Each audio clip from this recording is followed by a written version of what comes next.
Good morning, Kasia, and welcome here today at our very first edition of From Ordinary to Extraordinary Leadership. And it's an honor to have you here today. I would like to introduce you. This, listeners, is Kasia Machalinski, who has an incredible journey and story to share with you. Welcome, Kasia. Hello, good morning, and I feel very privileged to be invited for this podcast. I'm very excited. Couldn't sleep last night. Well, Thank you. This is really just a normal conversation where it would be fantastic if you could share your remarkable story with us, because people like you bring hope, and that's what it's about. So, you would please share with us what happened to you. I think it was in 2020, wasn't it? The accident. Oh, yes. Well, there are many things happened before that somehow came up. Last night, I had a conversation with a very interesting person and mentor who said, if you have too much in your life, it may happen that the accident may happen. So I never knew really why did I have accident, because I've been hiking and climbing since I was 9 years old. And climbing mountains is my passion, which I try to implement in my branding and in my business, the analogy of not giving up. And then it happened that I went to Scotland with my climbing club, and the night before we were paired up together, and we chose which route we want to take next day. And obviously, when you go for a hike, when you prepare your business, when you do anything in life, you check whether this is safe. So we checked whether this is safe. It was safe. The weather forecast was really good. Unfortunately, on the mountain, when we went there next day, the weather changed immediately, very, very quick. It was supposed to change after 5 o'clock, but unfortunately it changed at 9 o'clock in the morning when we were on the mountain. It was Scotland. We were heading towards west face of Annachmore, and it was 28th of February, and snow was deeper and stronger while we were heading towards a gully to climb. And we decided to go back and go for a cake and coffee in Fort William. So when we were heading back with this massive wind, we still had to go up the mountain and cross the mountain, because to get to the place where we wanted to be, we had to go up with gondola station, cross the mountain, go down, and then across like a place between two mountains. But to go back, you had to go back the same way. And obviously lots of fresh snow, lots of wind, lots of caused this way back dangerous. So on the way back, on the way up, we put crampons on, ice axes, and decided to steady walk up. Unfortunately, on the way up, the snow moved. The fresh snow moved from under our feet. We lost the balance. I fall back on rocks. Andy, who I was with, fell with the snow. He died instantly. So it was tragic. I fall over 100 meters on rocks, hitting the rocks.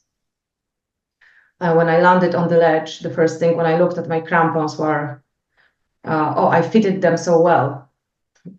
But I had broken back. My sacrum was broken. I nearly broke a thigh. I had partly torn ligament. I had holes in my head, in my elbows, knee. So I just saw blood on the snow, more and more blood, couldn't breathe, had no reception in my phone. But still, what actually made me thinking very, very clearly was, okay, I had an accident, but I can move my body. I'm not going to stay here, continue, but I'm going to, I also lost my rucksack. So gloves, rucksack, goggles, all gone during I was hitting the rocks very hard. But the ice axes didn't kill me, and I had crampons. So very, very important tools in the mountains. So my decision was to climb back on ice and on turf 150 meters up the mountain. And I did it. I wasn't aware of being broken, but because I've read so many inspirational stories before, I've read Art of Freedom about Wojciech Kurtyka, the famous alpinist who's been in very bad situation. I've read Touching the Void. I read all these inspirational people's stories that made me think like, oh come on, you are only in Scotland and you still feel flapjack. I still feel flapjack in my stomach. And was around 12 or 1 in the afternoon, which wasn't that bad. I can do it. I can just have to keep going. But inside, in my mind, I knew I could die. And I was very, very disattached from everything that happened in my life at that moment. And what's very interesting is when I was climbing back on the mountain, thinking about life and everything what happened, that I won't see my children and I'm gone. That's my life ends here. Then I was very calm. The decision was based on very logical manner. I'm an accountant. That I want to climb back because I know what's up there, not continue down because somehow, even if I wasn't aware my back was broken, my body was giving me signs. You can't walk in deep snow.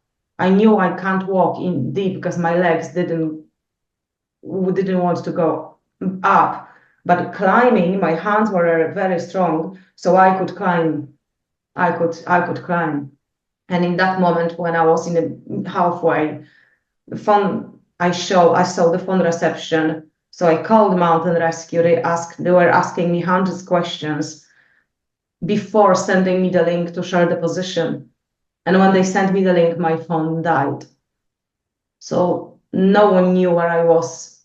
Mountain Rescue didn't know where I was. I was halfway to the top of the mountain on ice and turf with ice axes. Yes, and everything seemed that moment very, very peaceful. Business wasn't mine anymore. I knew my children will cope and they'll be happy. And I know that's how shocking as it sounds. I was completely disattached from my life at that moment. I've never experienced that in my life. And I never thought, I don't wish anyone to experience that, but I was in peace with myself. That is absolutely amazing. Kasia, what I find absolutely fascinating here is that in those moments of literally facing death and you having to make decisions, in your mind, you went back to other people who have overcome difficult situations, who have inspired you. Yes. And your story is just as inspirational. So, how do you feel if one day somebody who's listened to this can say that about you, that they were in a life or death situation and they had decisions to make, but they listened to Kasia's story and it got them through? Yeah, well, it will make me feel definitely good. And even right now, when I speak to my customers, and my customers have different problems in business, they struggle. One of my recent customers have very, very bad problem. He probably would have to close the business. But then I say, listen, I nearly died in 2020. I fall and I managed to survive. And this problem that you and he said, you're right. When you're actually telling me about this, looking at my problem right now, this is not a problem.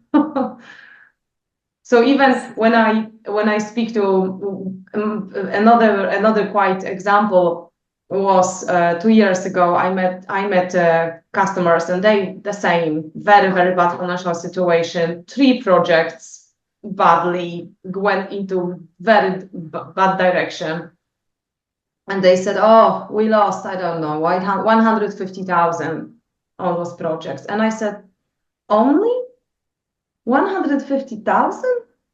Really? It's not a big deal, is it, for you?" They were shocked because they were so upset. And then this is me telling, "Oh, come on, it's not a big deal, you can manage." Within 1 year, they managed to have to get to £1 million turnover and £80,000 in net profits within 12 months.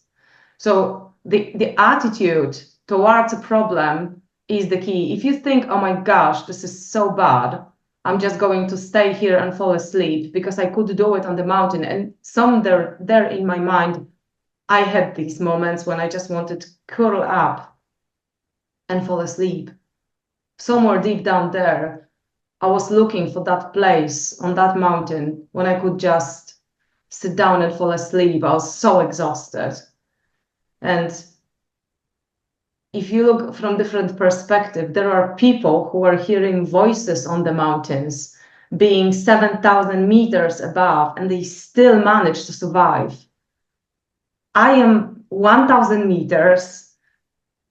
I'm good. I can move. I can move my body. It doesn't matter that my fingers were frozen. If as far as I can move, I'll do it. There's that power that pushes you to survive.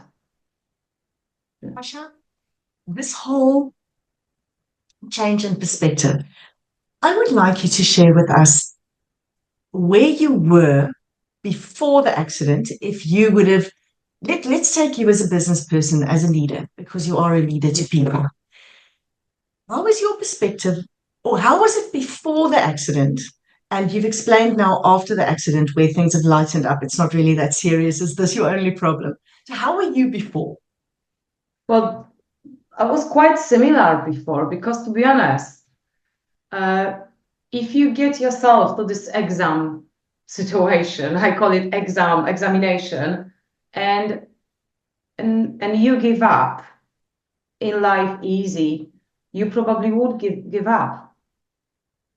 I think it's the way that you live from the beginning, and that strength that makes you who you become. So I had quite a few bad experiences in the past when we came here to this country, me and my ex-husband. Well, we came initially for an adventure, but it was basically, we had a week when we had no money whatsoever on the bank. I had no work, and he just got a job. Okay, and we had 1 week to pay for rent.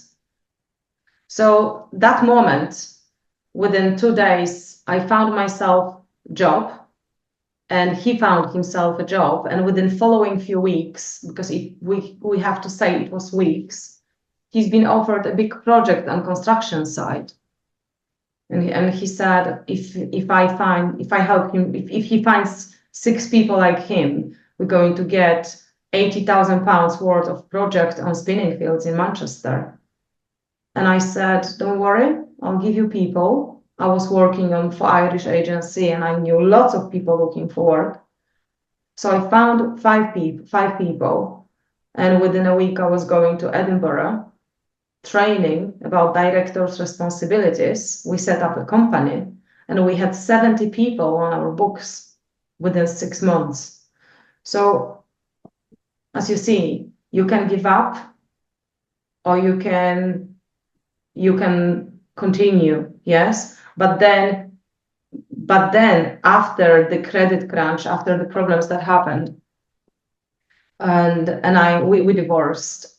So I was continuing with my business, but did I really believe in myself? I think what I was missing, what was the piece that was missing, was believing in myself.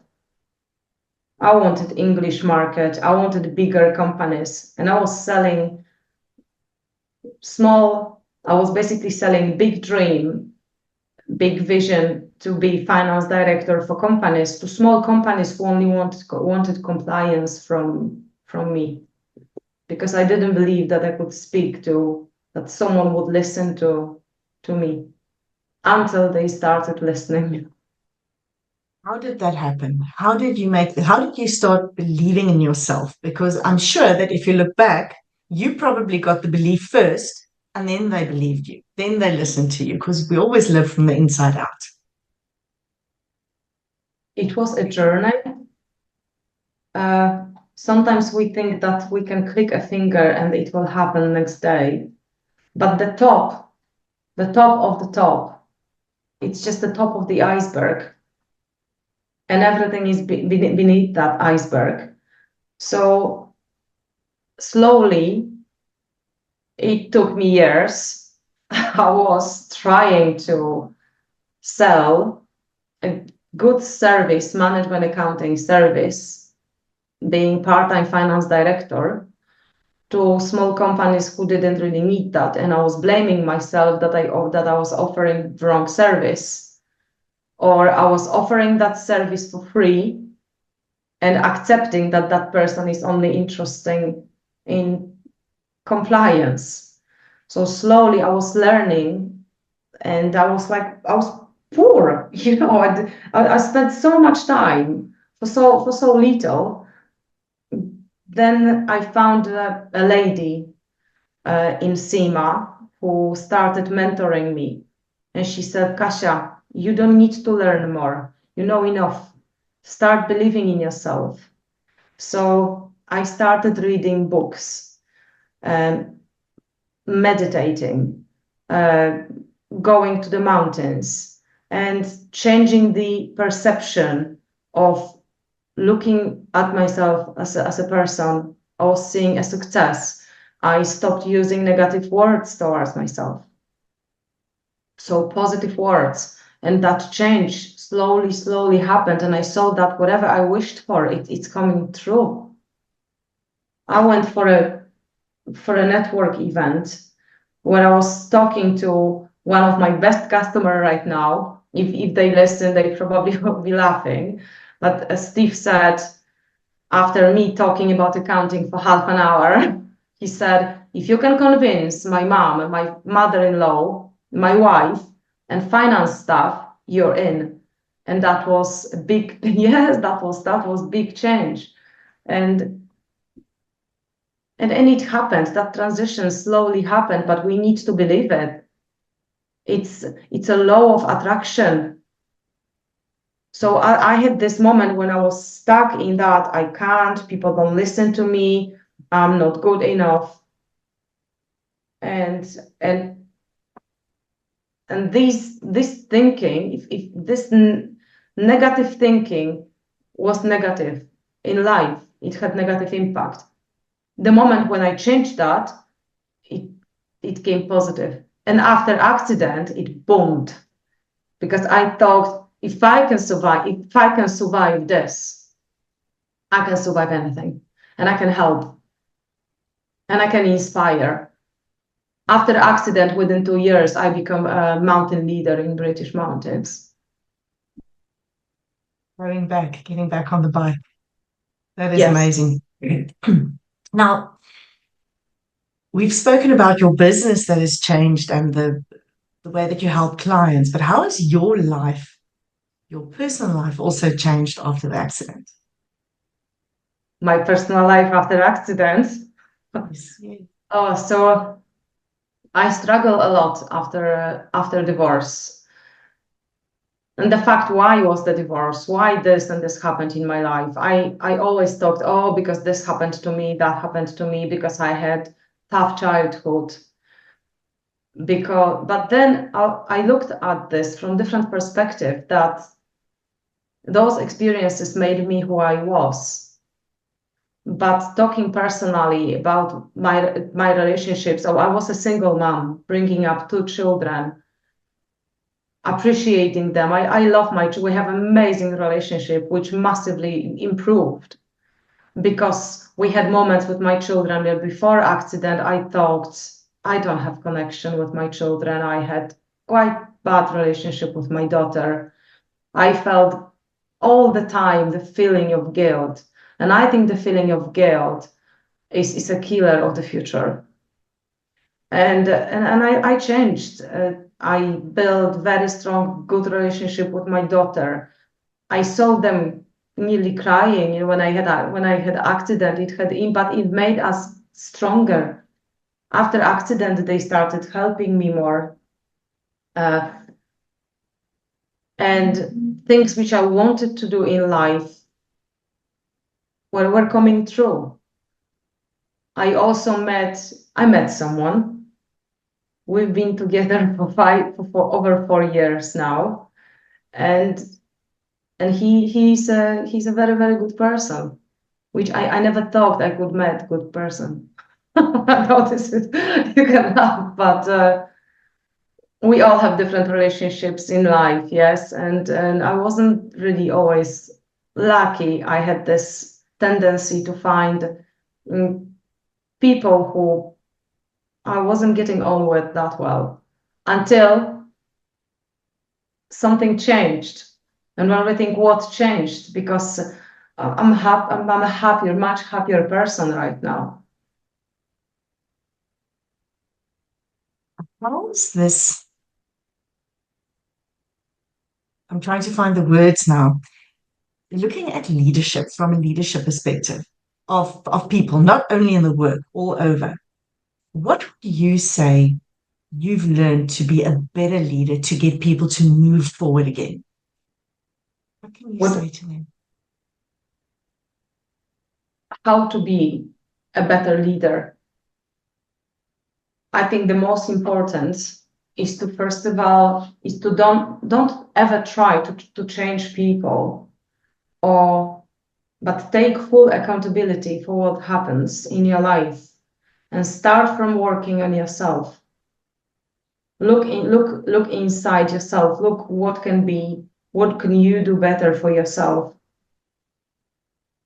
I think this is the biggest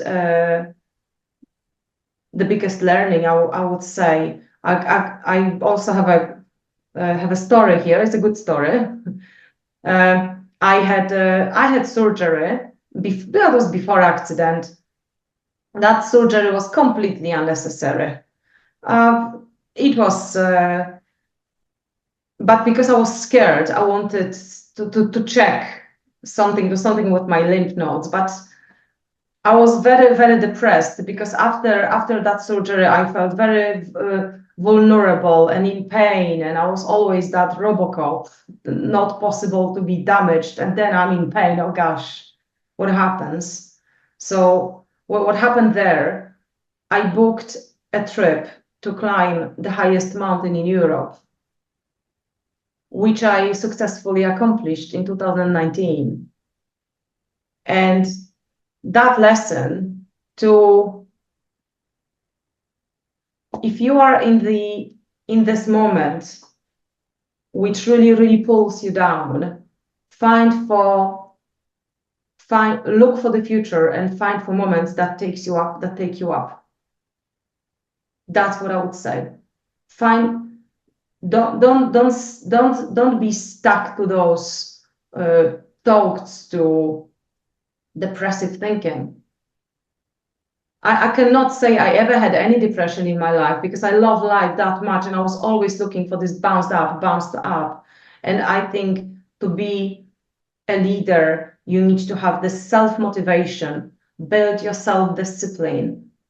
Don't find excuses, don't put things away, but work on yourself, work on your life, on your balance, listen to yourself, I would say. The biggest taking of that's what I said is your past is your greatest teacher. Be proud of who you have become. That's my saying. That is amazing. Thank you. Now, Kasia, just to show that you are also human, because as we all are, tell us about something that went wrong, a mess you made somewhere in business or somewhere, and what you've learned from it and how it's also changed you.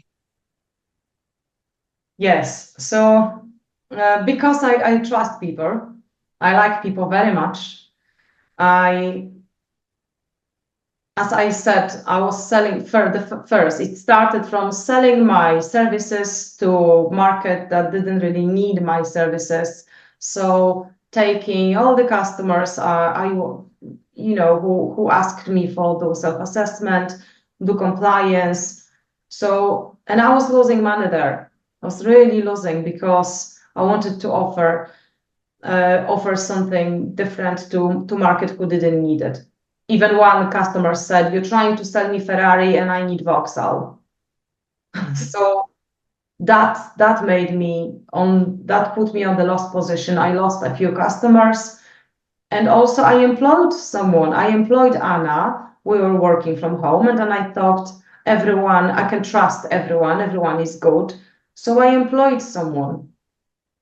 And that person, oh, I always take full accountability on me, but I didn't, I gave from myself, I gave a lot. That person didn't really work. So we found out with Anna, now my employee, my team, that we had to constantly do the work for that person. Sometimes I could see that that person wasn't working at all for a few days, and then when I asked after a few days, well, why you weren't working, she was saying, oh, because I didn't feel well, without telling me beforehand. I lost thousands of pounds because of that, because I kept that person for over 1 year, trying and trying and trying to do to work for that person, finding excuses that maybe it would work. And I would say that caused me big loss. I was thinking even of closing the business at some point. I lost trust. So I think I would say only because you think you would do something, it doesn't mean someone else would. And I think make someone earn your trust. If you in business, if you trust, yes, give that trust, but also maybe change. I had to change strategy, attitude, and it was big deep at that moment. Lasted good few months, and then it changed. So, what exactly, if you employ somebody now, what are you looking for? Integrity, which means doing the same things behind closed doors. I definitely check the competency of the person. And we definitely, from my side, we spend more time together on training. So I implemented processes, and I'm looking for that person to be interested in the work, to be like passionate about that work. It's the attitude, because you can learn everything. But if you are not really interested in working, then you can't force people to do something they don't like, and give it a time. I would say as well. I've got a great team right now. I've got a dream team. That is fantastic. And Kasia, how important do you think leadership training is, in the sense that we've spoken, going within, taking accountability for yourself? Yeah. Leadership training makes you accountable. Leadership training, mind training, makes you become stronger and better person. Imagine you want to run from 5 kilometers, you plan to run a marathon. And you say, okay, I'm going to run a marathon in 6 months, and you do nothing. And then in 6 months, you going and run a marathon. It won't magically happen, because you have to train your body. What people very often forget is that it's the same applies to training your mind. finding a mentor, doing leadership training, reading books, learning, meeting people, finding people who inspire you. That's what makes you become a great leader. It's exactly like running marathon or planning to climb mountain. It took me half of my life to prepare to climb the highest mountain in Europe, and months of preparation. So we can't say, oh, we're going to mentally, we're going to do this or that, and that involves being leaders without having that training. That was amazing. Thank you. And just once again, you did mention what you say. You're saying your biggest takeaway. Please repeat that. It was so beautiful. Your past is your greatest teacher. Be proud of who you have become. That's my saying. It's instead of blaming the past, never ever blame, but say thank you. Thank you. I actually have goosebumps. Kasia, thank you so much for being my guest here today and sharing your remarkable story. Is it okay if I give your LinkedIn details on this podcast, if I put it out there that people can connect with you? Yes, please, of course. I will do so. Thank you very, very much. And you must Thank take you. care.